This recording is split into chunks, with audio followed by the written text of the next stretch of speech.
ఎన్టీఆర్ రాజకీయ ఆరంగ్రేటం అన్నటువంటిది 18వ తారీఖు వచ్చేస్తున్నాడు.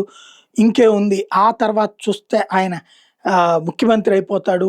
ఇక్కడ మనం విజయం చూడలేదా అన్నటువంటి మాట. ఎన్టీఆర్ ఇవాళ కొత్త కాదు. 2009లో ఎలక్షన్స్‌కి ప్రచారం చేశాడు.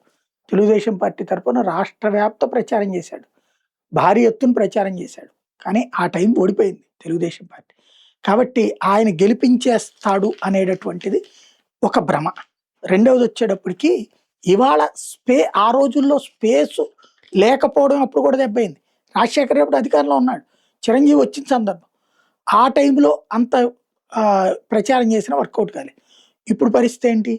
జగను బలమైన శక్తే, చంద్రబాబు బలమైన శక్తే, పవన్ కళ్యాణ్ బలమైన శక్తే, బీజేపీ బలమైన శక్తే. అక్కడ 3 శక్తులు ఏకమై నడుస్తున్నటువంటి వేళ ఇటు పక్కన జగన్మోహన్ రెడ్డి అపోజిషన్‌గా స్ట్రాంగ్‌గా ఉన్న వేళ అర్జెంట్‌గా ఎన్టీ రామారావు రాగానే పాత ఎన్టీ రామారావు ఫేస్ ఫీలింగ్స్ ఈయనకున్నాయి కాబట్టి వచ్చేసి ఓట్లేసేస్తారంటే ఇవాళ అట్లా లేదు.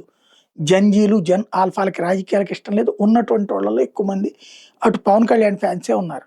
కాబట్టి రాజకీయాలు కోరుకునే కుర్రోళ్ళలో, యువతలో ఎక్కువగా పవన్ పట్ల ఆదరణ లభిస్తున్నప్పుడు సాధ్యమా ఇది అన్నదే $1,000,000 ప్రశ్న.